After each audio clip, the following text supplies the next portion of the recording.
Hey everybody, I'm Amanda, I'm an addict. Hey Amanda. And I'm just going to be honest with y'all and tell you I'm still really ADD with a few years clean, so forgive me if I get distracted by that back door I'm speaking. When I was asked to do this workshop, I honestly had no idea exactly where I was going to go with this. And so I started thinking about our literature and the places in our literature that really talks about these kind of moments. And so I ended up going to the Living Clean book. And if you're new in this room, I love this book, but if you don't know steps 1, 2, or 3, this book doesn't apply to you yet. So take the time to go to the basic text and work some steps first. But with that, I'm going to go to what's really on page 8. So it's not very far in the book, and it talks about growing pains. And there's a paragraph in here that reads, eventually all of us come to an emotional crisis in recovery. We start wondering if recovery will last, or if we've just gotten a brief reprieve and are about to go crazy again. A member shared, my life seemed stable by outward appearances, but inside I was a mess. I was clean but miserable, reactive and fearful. We find ourselves in these dark places, sometimes with many years clean. We deal with our addiction, but some of our underlying issues remain untouched. Long buried emotions come pouring to the surface, and we may or may not have the tools to deal with them. As I discovered things about myself, a member shared, my emotions started to run amok. There are no bitter ends in recovery, but sometimes it feels like that's where we are. Recovery gives us a new chance at life. Sometimes we have to accept that invitation more than once. The bottoms we hit in recovery can be frightening. We can go through some dark times. When we are in pain, it can be hard to reach out and easier to see differences. But even in the darkness, the process is still going on. When NA members say, don't give up 5 minutes before the miracle, we're not just talking about the first one. And so I read that and started thinking about the times in my life where I think really were influential on me when life showed up. And some of those are bad bottoms. Some of those are grandparents dying. And some of those are losing jobs. And some of those are realizing that I have no clue how I'm going to pay my car payment this month. But a lot of those are, I just got a promotion. And a lot of those are, we just bought our first house, or I'm getting married, or things that probably aren't the first things you think about immediately when you talk about when life shows up. Because for me as an addict, the good and the bad probably go hand in hand. I am just as susceptible to not applying my recovery in the good times as I am to not applying my recovery in the bad times. And those moments when life shows up, honestly, are the ones that are a whole lot quicker for me to stop and go, I can't do everything on my own. There are certain things I can't change, and I really need to trust my higher power to take me from where I'm at right now to where I need to go. It's when life doesn't show up that I tend to struggle with those things a little bit more. It's when complacency hits and everything's kind of going the way it's kind of normal day to day. I get up, brush my teeth, fix my hair, go to work. Those are probably the ones where, as I get more days in this program, I have a tendency not to remember that I need to put my recovery first in those moments. And so when I think about the times when life does show up, I'll go back to when I very first was introduced to NA. And I've been thinking about the exact way to phrase this, but I had some time in these rooms, and I had a sponsor, and I'd worked some steps, and I'd sat in some meetings, and I'd heard what was shared. And I was in this beautiful recovery bubble at that point in time in my life, and I got to a point where I didn't have to be there anymore. And it wasn't very long after that, it was a very quick wake-up call to me that though I knew about recovery, I had not actually applied recovery. And when real life came back around, when I was on my own, when I wasn't forced to sign in, when I wasn't living with 3 other girls who were in the same situation with me, when I wasn't, when I had access to my car again, when I had access to old people, places, and things, I didn't have recovery to apply. And although I had heard the message of NA, and I knew there was hope, and I knew there was a promise of freedom, when life showed up for me at that point in time, my clean time went up too. And it was by the grace of God and a court system and a judge and some people that took a chance on me, that I had a second chance to go back and do some things differently and take what I had been hearing for about 2 years and start to actually apply it. And so I learned very, very early on, when the pain got great enough, that when life shows up, there's a reason for this program.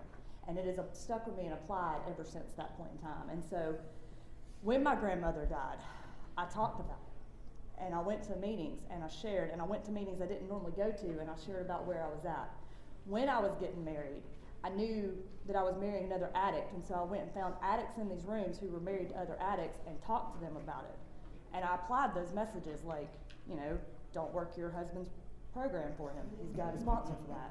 And so I've learned very, very quickly that when life shows up is when I need to start working on me, and when I start working on me, it's when I need to start doing some steps and journaling and looking at those feelings. And as I got more time in this program, I started to realize some about those underlying things, those things that this text talks about the fact that I spent the first couple of years working on drugs were a symptom of the problem of me. And then I got around and I started getting promotions and pay raises and larger paychecks, and I started realizing that some of the symptoms of the problem of me were spending habits and bank account issues and credit issues that I needed to talk about. And if I wanted to buy a house, I might want to look at the fact that I still had the ambulance I called when I was high that one time to just pick me up because I didn't have a ride. And so there are things in my life that were continued to be those underlying issues that I had to deal with that had nothing to do with not putting dope in. It had to do with my behavior. And so how I react to those situations and what defects I choose to pull out of my back pocket and which tools I choose to pull out of the toolbox directly affect how I come through to the other side. I am grateful today that I have a career that at one point in time sitting in a jail cell I didn't think I would ever have. And I have a family and I have the respect of a lot of people in the community who have no clue that I'm a recovering addict, and that my higher power has opened some doors for me that I thought for a long time that this disease had ruined. And through that, I've had plenty of opportunities to put myself in situations where it would have been really easy for me to relapse or hide bad behavior or do things. And I learned through being around substances that I don't need to touch, even though I need to be there for a professional environment. I learned through talking to other addicts that there's a way to do that, because when people are putting you on a pedestal and they're not in one of these meetings, they don't realize that as an addict, my ego needs a reality check pretty quickly. And so I get put in a lot of these situations where they put me in the limelight or put me in the center or put me on the stage where my disease will run rampant. And there was a time in my recovery where I needed some strong women in my life to put some humility back into where I was going and remind me of what happens when you don't look at the good stuff just the same way that you look at the bad stuff. And so today, when I'm in those environments, I'm fortunate enough to know that there's a lot of us that have been put in those positions. There's a lot of us that get to go to events where things are served that we don't need to be around. There's a lot of us that have recovery buddies that go to those meetings. And so when life shows up, it's all about finding the right tool to have in your toolbox to go with you. And it may not, there's not a list in any of this literature that says when you go to X event, take this person. But there is a principle in the fact that this is a we program. And we have done everything together. And we have experience. But I have to take the necessary steps to go find those people and seek experience and talk to my sponsor and share about it in meetings and journal, which is probably the number one thing I hate doing on anything on the planet, because I hate writing stuff on a regular basis. And then after I write about it, I don't even want to look at it. So I have to be willing to look at what I've wrote down and identify some patterns. And for me today, those patterns all boil down to good or bad, no matter how life is going, it all comes down to I can't do everything on my own. I know that there is a group of people around me who can help me, and I need to rely on my higher power to show me how to get out of my own way and go to where he's guiding me. And it all comes back to those first 3 steps. And a lot of it comes back to the serenity prayer, which is why my sponsees today, I have sponsees at different points in times in their recovery that are recovering in different rates. And I always share with both of them with what's going on in their life right now, that serenity prayer is the key to getting through all of it. Because with one of them, when life's going really bad and she feels like everything's going completely out of control, I remind her just to control the things she can. And then with the other one, when life's going really, really good for her right now and she's sitting on top of the world, I remind her that she doesn't have power over other people, places, and things, and she needs to probably breathe in those moments. And so the best thing that I can share about what to do when life shows up is just to keep it simple and remember the basics. Call your sponsor. Remember you have a sponsor when things get good, and work some steps. Thanks for letting me share. Thanks, Amanda. Your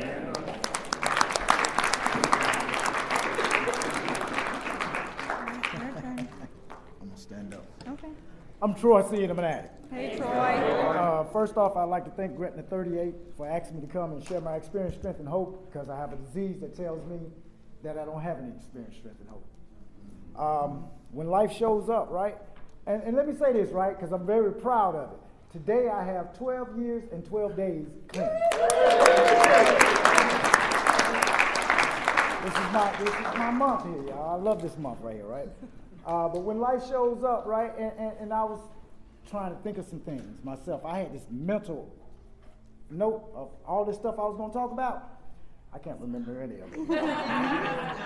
So I prayed about it, and I think I'm going to let God take over and let him do what he do, right? Because this ain't Troy's show anyway. But when life shows up, the first thing about when life shows up that I can think about is when I got clean, right?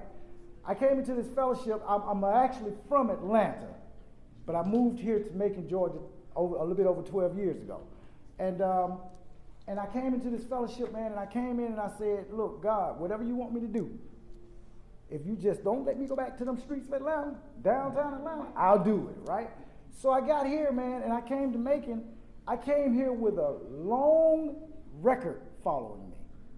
I had been in a lot of trouble throughout the years of music. I used for 23 years, and I went to multiple jails, multiple county jails, multiple state facilities in the state of Georgia, in the state of Florida, in the state of Tennessee, and in the state of Alabama. So I had pretty long record, right? And I came here and I got clean, and the people who were around me who got clean, a lot of them started getting jobs, and they started getting cars, and they started getting their own apartments, and I'm steadily filling out all these applications, man. But life showed up for me, right?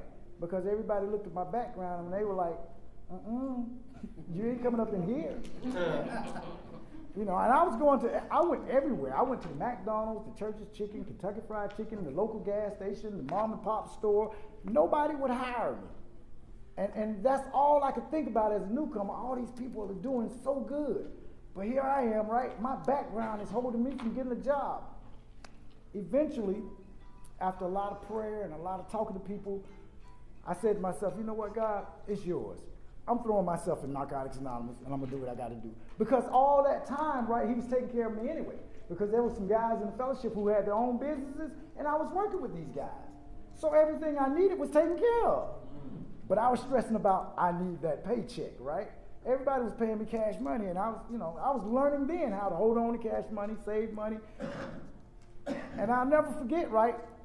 And this is one of those first times, right? And the guy who I went through treatment here in Macon, Georgia, he's sitting in the room right now. And he told me, he said, do you have a copy of your background? And I was like, yeah. He worked for a state-run facility, state of Georgia. I said, yeah, but they ain't gonna hire me, man. My background too bad. And I already knew the state of Georgia don't hire convicted felons, right? He was like, I got you, come on. And I never forget, I handed him that, and I was sitting in front of him, and he was looking at me then, like he's looking at me now over the top of them glasses. And he flipped the page, and he looked at me, And he flipped another page and he looked at me. I said, yeah, I know they ain't gonna have me, right? He said, just calm down. He flipped another page. He said, don't worry about it. We got you. And I actually ended up working at the time, still on felony probation. I ended up working for a facility that was run by the state of Georgia.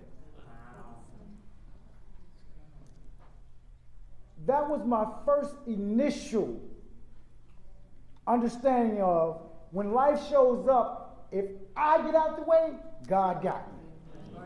That was the first initial one because it continues, right?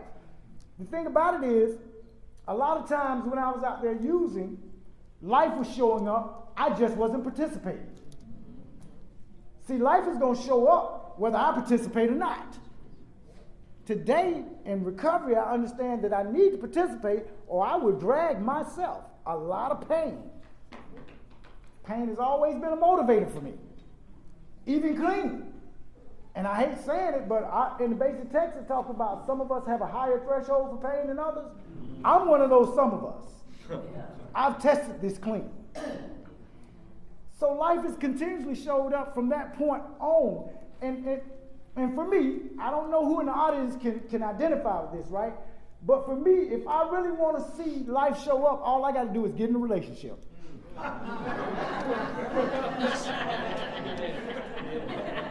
It shows up well. Right? Because I've been in a few relationships clean. What really shows up about that, though, is me. It's me. Right? Because I remember my first girlfriend, when I got clean, right? I had 20-some days, and she had 30-some days. They told me laughter is identification. Y'all understand, right? So we got together, man. But check this, right? They had already told me get a sponsor, get a network, get your literature, get a home group, get involved in this program. So with 20-some days in this program, I was involved. I was involved with my home group right here in Macon, Georgia, the New Life group. I was involved in this area, the Piedmont area. I was doing service work with my home group, the area, and anything else I can get involved in. I had a sponsor and I had a network. I was calling people on a daily basis. So was she. Believe it or not, that relationship lasted 2.5 years. Both of us clean. When it split bad. Neither one of us used. Neither one of us used. Both of us, because when life showed up, right, I immediately went right into my network and my sponsor. Look, I don't know what to do. Right about now, I don't want to go to work. I don't want to eat. I don't want to sleep. All I want to do is cry and ball up in a fetal position. Right? Y'all showed me how to make it through that clean, man. Y'all showed me how to make it through that clean. Once again, that was 2.5 years into being clean. And right after that is when I actually got that job I was talking about, right? Maybe 2 months after that. November that year, yeah, I got that job. And that kind of helped me out because then I had something to do to keep my mind off the relationship and I was working, da-da-da. Well, 4 months into the job, I'm riding down Mercer University. Anybody who's here from Macon know Mercer is one of the major streets here. I'm riding down Mercer University. Me and a coworker left work at lunchtime to go get us something to eat and come back. And an 18-wheeler runs over my car. And when I say runs over my car, I was stuck up under the 18-wheeler for 45 minutes. Wow. Yeah, they had to get me out from under there. I think that's when everything first happened. I can recall I couldn't find my phone, and I asked my coworker, "You got your phone?" And he said, "Yeah." I said, "Call the job. Tell Sam we just been in an accident." So he called. At that time, somebody was on his side of the car. I hadn't even looked to my side of the car, right? This is the part that was all up under the truck. And somebody was at the window. I said, "Yeah, call, da-da-da-da." My sponsor, I gave my sponsor number. Somebody else was out there. I was yelling out numbers, and I was being real calm, right? And then after I got all these numbers out my mouth, I looked around. There was blood everywhere. my voice went about 20 octaves higher. I said, please don't let me die. But my point on when life showing up there is, because of that accident, I had to have 3 hand surgeries and a back surgery, right? So here we go. Life showing up about this program is, we have a chapter, more will be revealed about when being in extensive pain, right? So during that time, I was in extensive pain. I had to have that operation and all, right? And it talks about the medication part. So when life showed up on that end, right, I had addicts surround me and make sure. Now, I already know, my mind does not operate like quote-unquote normal people. I read a bottle. The bottle says take 1 for pain every 4 to 6 hours. By the time that hits my mind, it says take 4 to 6 every hour for pain.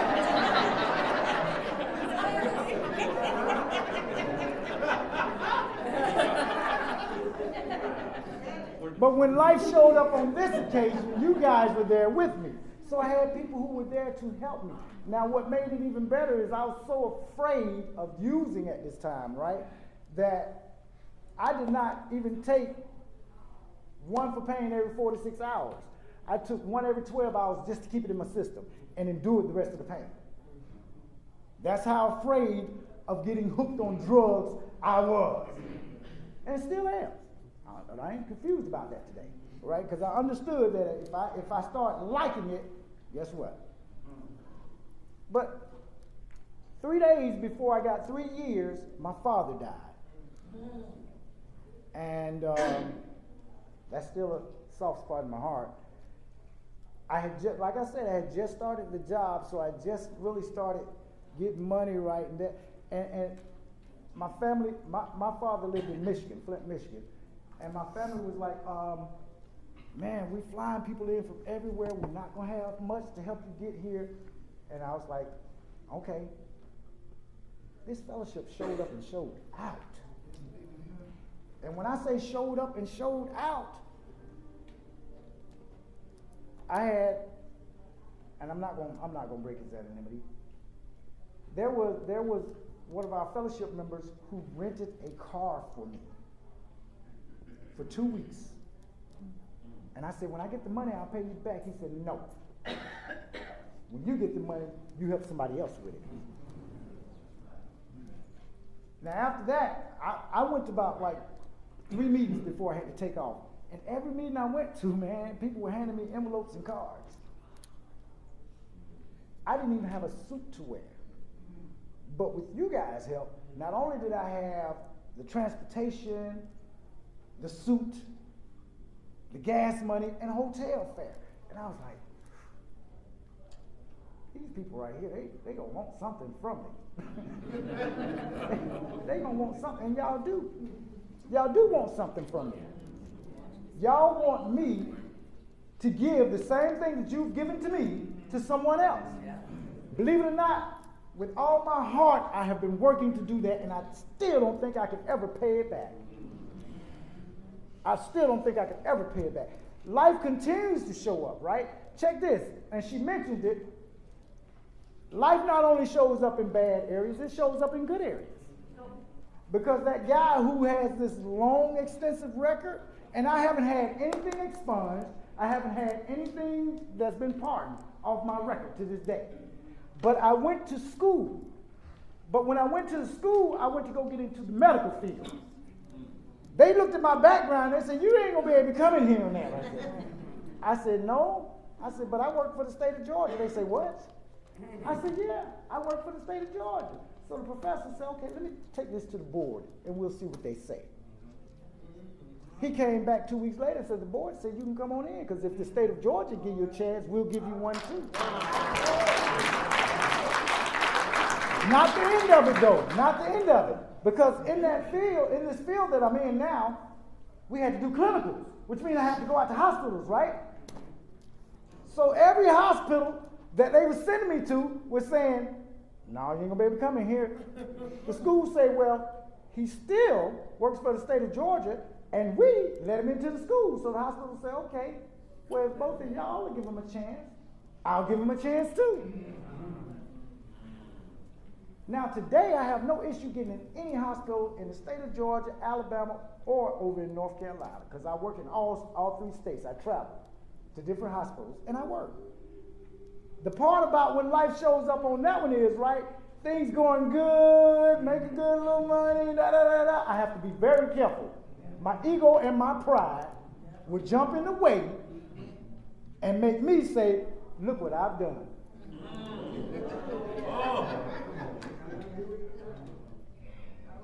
So life shows up on good terms too. I have to be very careful. What I'm grateful for is that you guys told me, right, once you get this literature, once you get this sponsor, once you get involved in this program, once you start working these steps, you better practice some spiritual principles. In our basic text, I am a book thumper, but I can't tell you what page and what paragraph. I'll tell you what chapter, though. More will be revealed. More will be revealed. There's a place in there where it says, recovery affords us the opportunity to ease the pain of living through practicing spiritual principles. So when life shows up, I need to practice some spiritual principles. All this shit sounds good, don't it? Newcomers, it ain't as easy as it is me talking. Because I don't always practice spiritual principles when life shows up, whether good or bad. My ego and my pride will jump. It jumped and made me by that damn car that's sitting out in the parking lot. Stop laughing, Gary.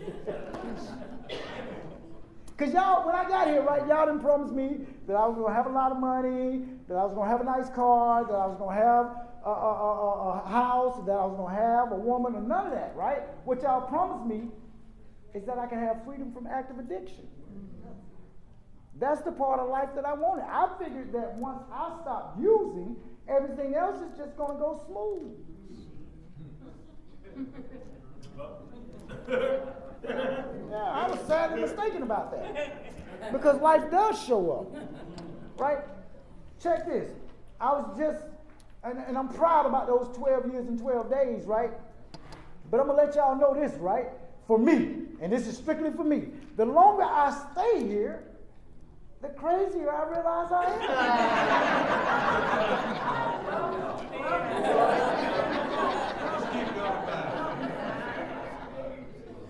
I mean, I start to recognize that some of this shit I've been doing for years, right? And I thought it was all right. It ain't all right. That's life showing up on me on a daily basis. I'll do something, I'm like, why did you do that? I talk to myself. They say it's all right if you talk to yourself if you don't answer yourself, right? But I answer myself too. I have conversations. I'll be riding down the street having conversations with myself and happen to look over and somebody be looking at me like, because they know they don't see no earpieces, right? Because I do that. Because there are times when things are happening that I have to do that, right? I have to talk to me to get an understanding that I'm doing something crazy so I can come to y'all and get some help. I have a God of my understanding that I believe in wholeheartedly. I trust him. I pray to this God continuously. And every time I say a prayer, one of y'all show up. In one way or another, either my phone ringing, I see you at the meeting, you walk up and say, how you doing? I'm like, I'm good. You're like, no, that ain't the look I know that's good.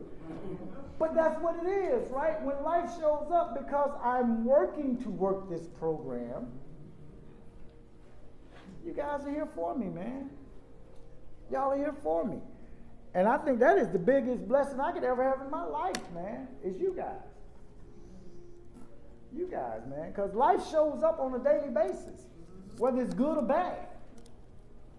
Whether it's good or bad. And I'm not the best at handling it. You know, I know a few gurus right here in Macon who know how to solve everybody's problems. and I've been watching them, right? I think when I get 20 years, I'm going to be just like them. No, I'm not. But for me, it is a learning process on a daily basis, man. Because life is going to show up the minute I think I got, like relationships, for instance, right? I got to dive on in there. I am. I'm going to do it, Felicia. I ain't going to tell it all, though. But in the relationship area, I'm learning because throughout doing step work, I started noticing some patterns that I had, right? And my patterns showed me that every relationship that I was in, the face was different, but the female was the same. Now, from that first one, I never forget going to my sponsor and telling him, man, this girl crazy. He said, are you going to leave her? I said, no. He walked away from me, right? I may have went back to him 2 months later and said, man, this girl is crazy. He said, are you going to leave her? I said, no. He walked away again. The next time I went to him and said, man, this girl crazy. He said, Troy, let me tell you something. I said, what's that? He said, you chose her.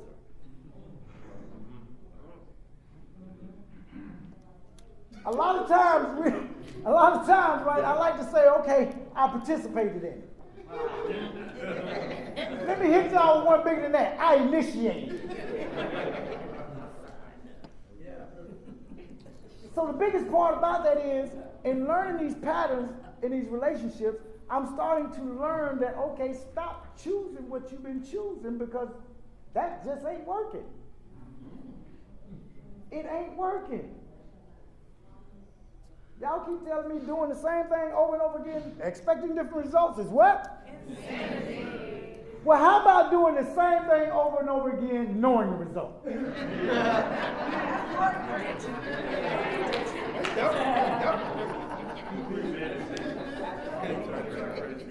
This is the process I'm in, though. This is the process that I'm in. Because I've done that for so many years, it's not just that easy. I got 12 years clean. I used for 23 years. I started using at 15. I didn't stop till I was 38. I'm 26 now. I don't know what y'all laughing at, right? But the whole point about that is, right? The whole point about that is when life shows up, I'm not an expert at it. I have to learn. I learned from you guys. I learned from actually going through it. Because I can listen to somebody tell me, okay, I did this, I did that, and that's how I got through that, right? It's really okay, let me put it like this here. This is about when life shows up. I pick up a book about putting an engine in a car. I read this book through and through. I go out and I put an engine in the car, I put the key in and turn the ignition and it don't crank. Now there's this mechanic who's never read a book, can't read, but he's been putting engines in cars for 40 years. He goes out, put that same engine in that same car, turn the key, and it cranks. So how do I come in this program, get 30 days clean, and all of a sudden I know how to live when life shows up? Oh, I read the basic text. I read it from front to back. I read the stories in the back, and now I can save the world. When life shows up, it's about living through the experiences, man. I got a process that I have to go through. I understand that today. That has also helped me in not being judgmental or self-righteous when I see others going through their experiences. Because guess what? If I need y'all, somebody gonna need me. If I'm being self-righteous and judgmental, how the hell can I help you? Or how can I allow you to help me? Yeah. When life shows up, I done cut off every avenue I need. Because he doing this and she doing that, he doing this, and now I don't need them. And that's the very person I need when life shows up. One thing I know about this program, right? It gives us that promise of freedom from active addiction. Everything else is a gift. If you've been in this program and you are clean, and I need you, I don't care what you're doing outside this room. Can you help me today inside this room? That's what I'm learning, man. When life shows up, I got to stop cutting off my help. I got to stop cutting off my help. My sponsor tells me I have to learn to accept everyone in here for exactly where they are. Can I accept me for where I am at? Because if I can do that, then I can start, y'all. Because life shows up, man. It shows up. It showed up when they picked up that phone and called me and told me to come up here. Because once again, in between my ears, right? This thing in between my ears will trick me every time, man. It'll trick me. It does the tricking. It does the tricking. It'll trick me right out of my recovery. Life can show up. I ain't got to do a piece of dope and end up in jail, institution.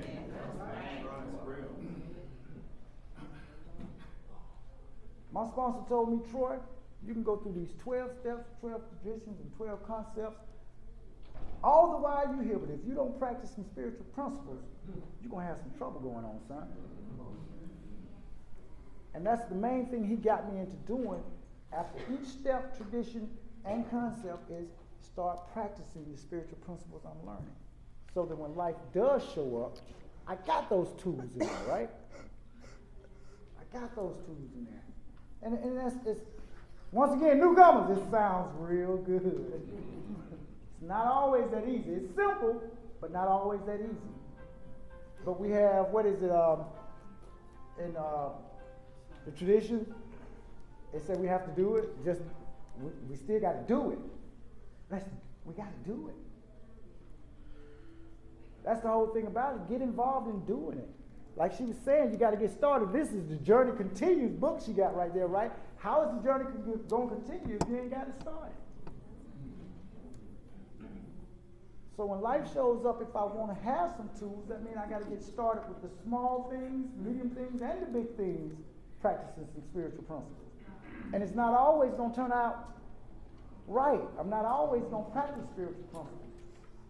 But did I get up, dust myself off, and keep going? Don't use no matter what. Don't use no matter what. I've lost the love of my life. Now we don't even speak. My father died. I had the real bad accident. Lost a couple more loves in my life. Y'all stop laughing at me, right? But I haven't had to use because of it. Life has shown up good and bad. And I haven't had to use because of it.